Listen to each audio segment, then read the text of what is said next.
Casebook of Gregory Hood.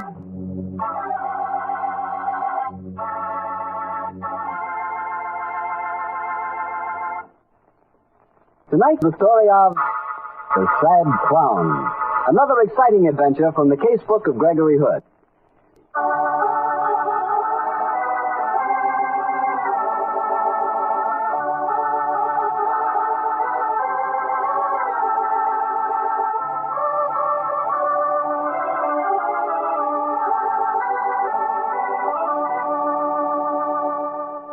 Well, once again, it's Monday night in San Francisco, and time for our weekly visit with Gregory Hood and his friend and attorney, Sanderson Taylor. Tonight, our rendezvous is at Greg's apartment, high on Nob Hill, overlooking the Golden Gate. Let's join him there, shall we?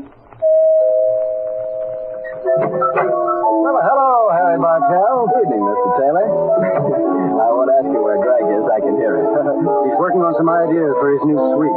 I hate to disturb you. Oh, nonsense. He's expecting you. Come along in.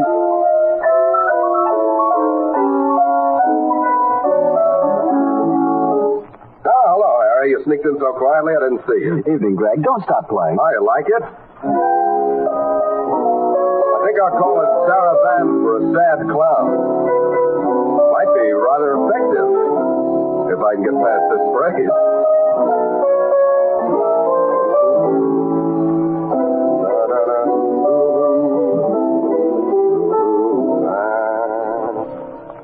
Oh, darn it. Well, you haven't come here to listen to me composing. Well, it does put us in the atmosphere for tonight's story, Harry. Oh, you mean the circus motif? Yeah, last week you told us the adventure took place under the big top. That's right, Harry, and these cameos lying on the table here help me to put me in the mood, too. Hey, they're beautiful, Greg. I bet they're old, huh? 16th century. They're the complete set of Maltravers cameos, and they have quite an exciting history. Well, Greg, how do the cameos tie up with the circus? That's what I'm going to tell you, Harry. One summer morning last year, I was in my office at Hood & Company working on a Far Eastern importing concession that involved quite a lot of money. Just before lunch, my secretary came in and told me that I had... Excuse me, Mr. Hood, there's a funny little man here to see you. Oh, I like funny little men. What does he want? Well, he didn't say, but he kept thrusting this card at me and pointing at your door. Silent type, huh? Let's see the card. Seems very gentle, but I've never seen anyone look quite so sad. Well, this card explains it. Simply says... Tommy, the saddest clown in the world. A rather haunting title. Have him come in, Miss Ferris. Yes, Mr. Hood. This way, please. Oh, hello, Tommy. Well, hello. You use that horn for conversation? I see, Tommy. You must be dumb. I beg your pardon, mute. That's the term you prefer, isn't it? Oh, this is fascinating. What can I do for you, Tommy? You want me to look in that package? For sure I will. You want to know what I think of it? Holy smoke. Where'd you get it? Unless I'm crazy, this is one of the famous Maltravers cameos that was stolen in Canada a few months ago. They're worth a lot more than their weight in gold. How'd you get hold of one of them? No, I don't follow you on that one, Tommy. Well, I don't understand your gesture either. Oh, I get it. You want to use my typewriter. Sure, I'll put some paper in it for you. There you are. Go ahead, Tommy. Knew you were an expert. Thought you might recognize cameo. Well, sure I recognize it, Tommy. Go on. If you want to see rest of cameos, well, you bet I do. Come see me at Circus this afternoon. Oh, I certainly will, Tommy, but can't you tell me more right now? No? Oh, come on, Tommy. Tell you all when I can show you. Oh, but Tommy, one thing, where did you find this cameo? O-Z? Oz. I don't get it. C-L-U-E, clue. I don't get it, son. Can't you go a little further, Tommy? Well, okay. I'll meet you at the circus. Thanks for coming here. So long, Tommy. Well, I'll be darned. Get Sandy Taylor on the phone for me, please, Miss Ferris. Very well, Mr. Hood. And I won't be at the office this afternoon. I have some business to do. Believe it or not, I'm going to the circus.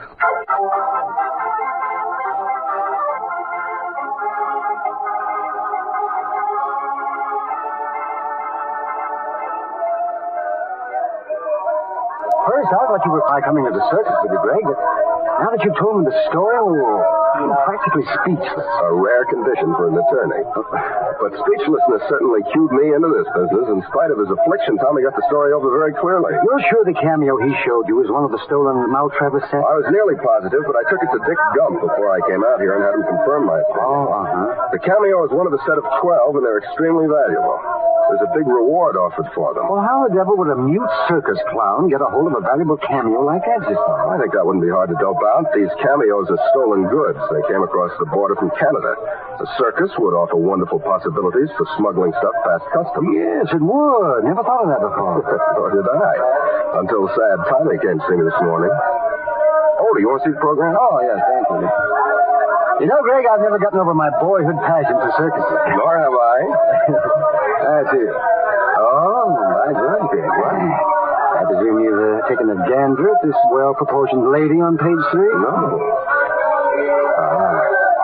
She's stunning. Madame Belinda, Queen of the Snow Leopards. Snow Leopards. Now, that rings a bell somewhere. I'd say she'd be enough inducement to bring you to a circus, even without the problem of stolen cameos. Sad clowns.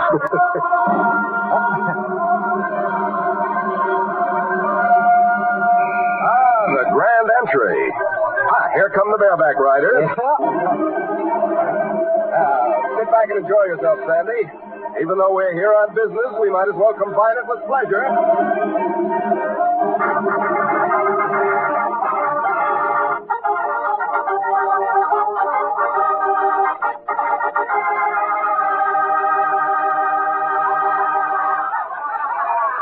Here come the clowns, Greg. Keep your eye on my little friend Tommy. Even though he can't talk, I hope he's going to give us the clue to a mighty big secret. I think that's him now. Hard to tell in clown's makeup. Yes, it is. Oh, see that little horn hanging around his neck? Uh-huh. That's the one he used in my office this morning. He's got a wonderful sense of pantomime, hasn't he? Uh-oh, he's turning in front of our box. I think he's going to signal me. Hello there, Tommy. He's a funny little guy, isn't he? Oh, the children are crazy about it. Look, Sandy, this is a new trick. He's lifting up a giant bottle that's labeled Black Market. He's putting it to his lips. Now he's starting to stagger. He's pretending that Black Market is poison. How right he is. And listen to the kid. Oh, look, here comes my favorite turn, the collapsing car. Yeah, it was in such crazy driving. The car is swinging all over the ring. Uh-oh, the fenders are falling off. Next comes the steering wheel. Yeah, there it goes. Now the driver overboard. The driver? You're right, Greg. He has fumbled out. Greg, the car's without a driver. It'll hit someone. No, take it easy, Sandy. I know this act. The car's being driven by a clown crouched under that rear seat and steering with a special lever. It's a neat gag. Yeah, it's very effective. But your clown, she's right in the path of the car. Why doesn't he get up? Oh, he will. This act's time to a split second. He's not getting up. Look out, Tommy! Oh, holy smoke, it hit him. Take it easy, folks. It's all part of the act.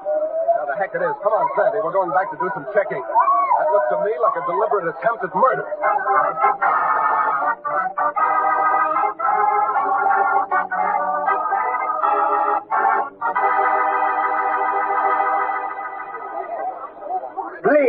Please, all of you, step away from the body.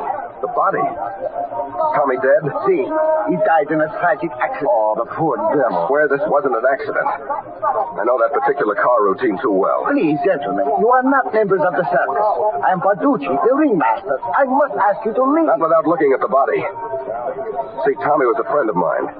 He came to me on business this morning, important business. Yes, and that business might well tie in with his death, if it does prove not to be accidental. Very pertinent point, Signor Paducci. You'd better let me look at the body, I think. You don't want the circus to be involved in scandal, do you? Scandal? Oddio. Who are you, gentlemen, please? My name is Gregory Hood, Hood Importing Company. My friend here is Sanderson Taylor, my attorney. An attorney? Very well. I will allow you to see poor Tommy. Now, out of the way, please. Out of the way. Out of the way. There he lies, my friend. We carried him in on that stretcher. Has the doctor seen him yet? No. We have sent for one, but we know he is dead. Sure he's dead. But I don't think the car injuries account for it. He doesn't look badly mangled. His right leg's a little crushed and one arm's hanging loose. I think that he died of heart failure, senor. Tommy did not have so good a heart. Yeah? Well, Senor Barducci, I don't think he died of heart failure. Who was the driver of the car that hit him? The hidden driver who was lying in the back seat. How do you know our trick, senor? Well, that isn't important now. Who was the driver? Hans Monheim. Well, where is he? He might be able to throw some light on this. Hans? Yeah, somebody want me? Yes, I do, Hans. You were driving the car that hit Tommy? Sure I was, but it couldn't have killed him. Didn't hit him hard enough. That's what I'm thinking. Tell me, how long have you and the dead man been doing this comedy car routine together? Oh, a year now, ever since I joined the circus in Canada. Why?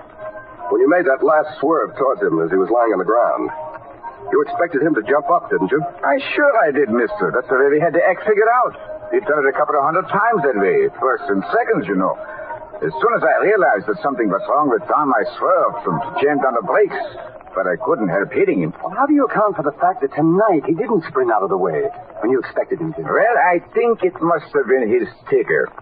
Tom had a bad heart, you see. That is what I tell you, senor. And now, please, I must I'm sorry, but I can't believe... What is this? They said Tommy is dead. See, Belinda. Tommy is... Oh, let me see him. What do you mean? I'm a recent friend of Tommy's, Madam Belinda. We're trying to find out how he died. But they said the car hit him. Yeah, that's right, Belinda. But that didn't hit him. His ticker simply gave out. Oh, poor Tommy. He was so sweet and so sad. In all the years I've known him, I've never seen him smile. And now in death, he lies there, sadder than ever. Does he, though? That's what was worrying me. Sandy, give me a handkerchief, will you? Sure, Greg. Here you are. What are you up to? The clown's grease paint is laid on pretty thick. It looks as if he's still sad. But there's something about the mouth. I wonder... What are you going to do, senor? Wipe off some of this makeup. No, leave him alone. He's dead. Belinda, it is time for your entrance. The music is commencing. I must announce you. Man! There. See what it does when I remove the makeup from around his lips? Oh, great Scott! His mouth's frozen into a ghastly smile. Yes. And that smile is characteristic of a certain kind of poison. Strychnine.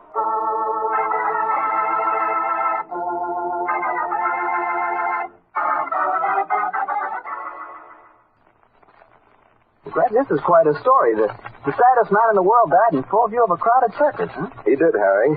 But there was a violent difference of opinion as to the cause of his death. And so I gathered. Some people thought it was the car accident that killed him, others that he died of heart failure, and you thought it was strychnine poison. Yes, Harry, as soon as I saw that ghastly smile on his face. You know, Greg, when you said it was poisoning, I had a sudden hunch. Well, good for you, Harry. What was it? Well, I'm probably leading with my chin. I had a hunch that the poison was placed in that large fake bottle marked Black Market. That's a perfectly logical assumption, and it was the same logic that I followed. The police hadn't arrived, so I sent for that fake bottle, and while I was waiting for it, Sandy and I stood guard over the bottle. Oh, Greg, it's pretty horrible, isn't it? What we thought were comedy antics. Clowns staggering along in the ring. They were really the dying convulsions of a man poisoned with strychnine. Yeah, that's the way it adds up to me. Yeah. And you think the poison was administered in that big bottle he raised to his lips? Well, that's the way it would seem, and yet it's such a clumsy way of committing murder. The last person to hand that bottle to the dead clown would be the obvious suspect. Of course, the motive for murder would be that the dead man had latched on to the fact that somebody in the circus had smuggled those cameos into the country. And therefore, Tommy had to be silenced. It could be, Sandy. Incidentally, I guess you noticed that Hans Mannheim, the man who was driving the car, joined the circus in Canada. Yes, and the cameos were stolen in Canada. I also noticed something else, Greg. And what was that? Madame Belinda seemed mighty anxious that you didn't wipe the grease paint off the dead man's face. Yeah, but that might be a perfectly natural reaction in a person seeing you about to experiment on a dead friend's body. Here comes Signor Barducci. Here, senor. This is the big bottle. See for yourself. It is as I tell you. The bottle is empty. It has always been empty. Thank you, Signor.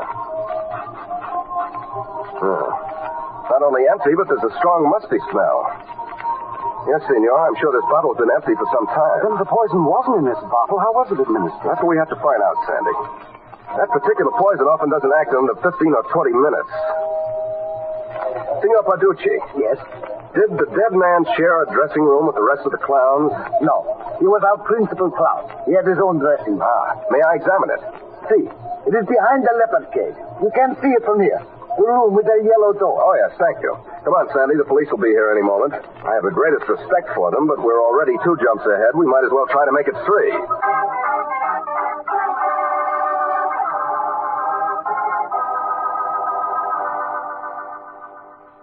The dead man's dressing room is surprisingly comfortable. I'd no idea that circus folks live so well. They deserve it, Sandy. They're nomads, gypsies. A third of their lives is spent on sleeper jumps. Hey, Sandy, come over here. Huh? What is it, man? Look here on his dressing table. Pot of tea and 2 cups. Yeah, and the pot's still warm. This is probably the answer, Sandy. To the poison? Yeah, I'd say the strychnine was administered in the tea. Tannic acid retards the action of strychnine. That's why it didn't take effect on him until he was in the ring. One of the cups is empty and the other hasn't been touched. The untouched one being the murderer's. But who sat and had tea with him here? Well, we know the murderer sat here, in this chair that's in front of the untouched cup of tea. Uh-huh. Hey, look. See these long hairs sticking to the upholstery? Yes. They might give a clue to the murderer's identity. Could be. Long hairs might suggest leopards. And leopard would suggest Melinda. I wonder if... Lieutenant Silvers. Hello, Mr. Taylor. Hi, Greg. Hello, Sam. I'm glad you're on this case. So am I. Well, Greg, I guess you're a few jumps ahead of me. The police surgeon just examined the body. It's strychnine poisoning, all right. Have you figured out how it was given? Well, I'd say it was given in this pot of tea. Okay. I'll have it analyzed. While you're doing that, Stan, there's another important check you can make. Yeah, what is it, Greg? The murderer sat in this chair. There are some long hairs on it. Look for yourself. Uh-huh. I'm pretty sure they aren't human hairs. I suggest you rush into the Fly Shacker Zoo and have them examined. Okay. I think the result of that test will probably give us the answer to the killer's identity.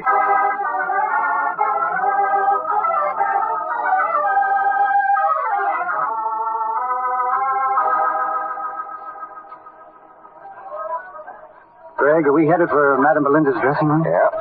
You suspect her? Sure I do.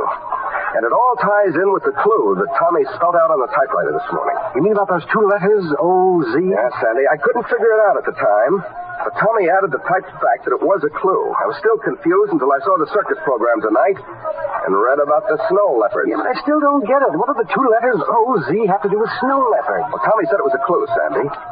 What abbreviation does OZ suggest? OZ? Well, that's the abbreviation of the word ounce. Check. And the word ounce is another name for a snow leopard. Then that would seem to prove that Madame Belinda, the trainer of snow leopards, is the smuggler of the cameos? Possibly. You know, maybe we can make a time check on her. The still warm pot of tea would prove that the poison was administered not more than 20 minutes or so before Tommy died in the ring. Yes, oh, here. Here's Belinda's dressing room. Well, we'll soon find out. Who are you looking for? Madame Belinda. She ain't here. She's out in the ring. What did you want? Well, some information. Are you her dresser? Yes, I am. Well, tell me, were you with her about a half an hour ago? No. She stumped out of here about an hour ago, after we had a fight. I'm thinking of quitting. No one can talk to me that way. Oh, you had a fight? Sure did, mister. She was wearing a brand new costume straight from the tailor's, and one of the buttons was missing. She raised the roof and bawled me out. I can't figure out how it was my fault, though. Thank you. Much obliged for the information. You're welcome. Well, apparently Madame Belinda has no alibi there. If what her dresser said was true, I'm afraid she has a perfect one. But come on, Madame Belinda's in the ring. Let's go and examine the Land of Oz before she brings the animals back. The Land of Oz? The snow leopard's cage, Sandy. Since it's empty, let's give it the once over.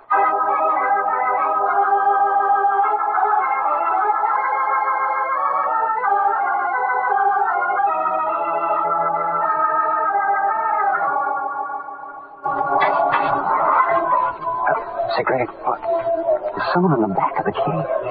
Yeah. It's one of the clowns. Who are you? I'm Happy Mac. What are you doing in this cage? It isn't part of your act. What business is it of yours, pal? I'm a friend of Tommy's. I'm investigating his murder. You a cop? No. What's your name? Gregory Hood. Oh, I've heard of you. Look, Mr. Hood, perhaps it'll save a lot of explanation if I show you my wallet.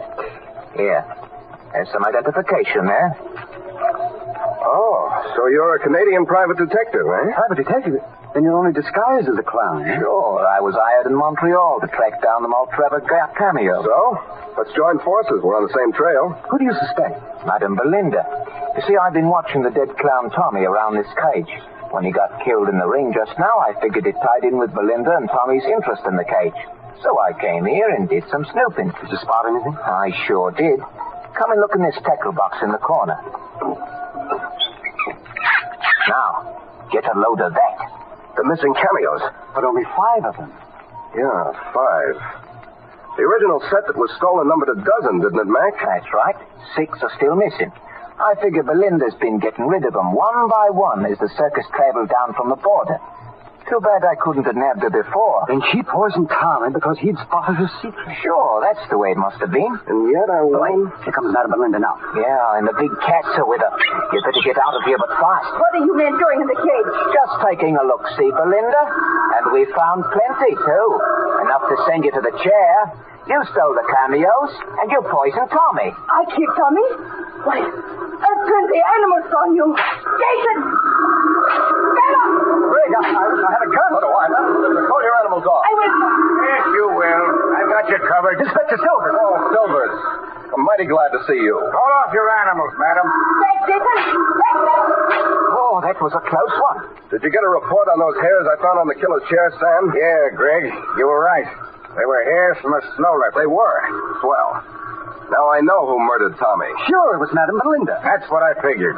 Madam Belinda, you're... Take it easy, Sam. You can arrest her for robbery and maybe for attempted murder, as snow leopards can be considered lethal weapons. But if you want Tommy's murderer, arrest this man, Mac, the Canadian private detective.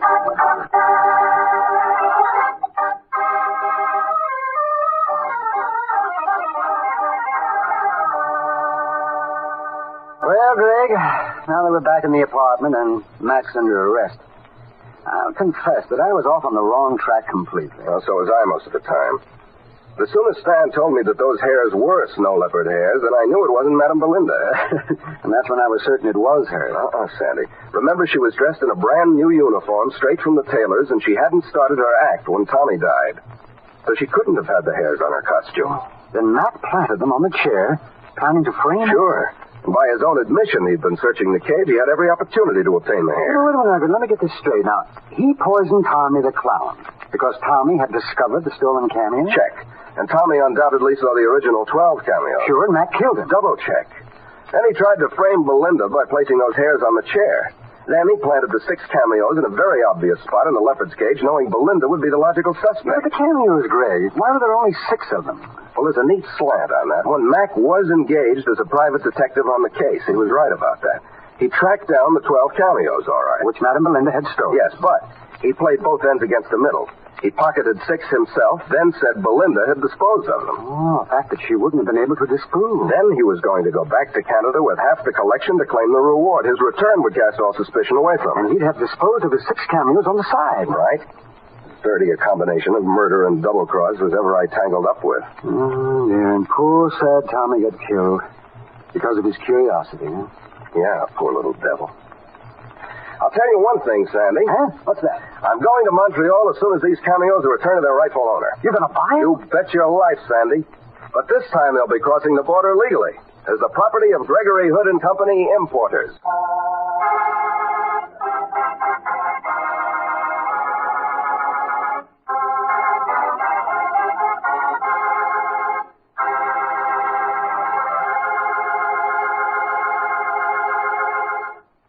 Brother, what won't you get into next? A circus yet? Oh, yes, I went to the animal fair. All the murderers and characters were there. That's enough clowning, Harry.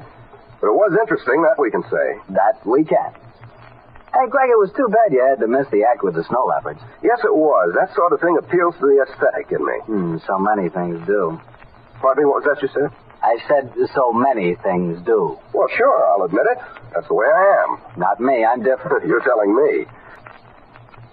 Well, Greg, which story out of the casebook are you planning to tell us next week?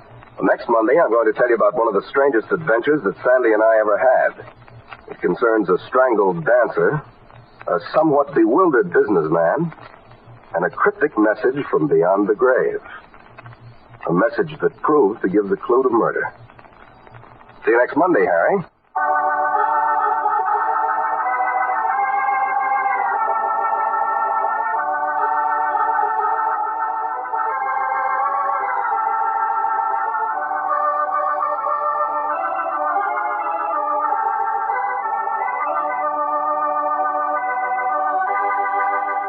The Casebook of Gregory Hood is written by Dennis Green and Anthony Bobson.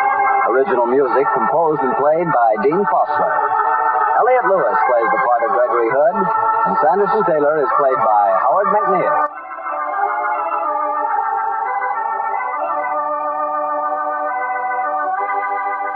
And tune in again next week, same time, same station. The Casebook of Gregory Hood comes to you from our Hollywood studio. This is Harry Bartell saying good night.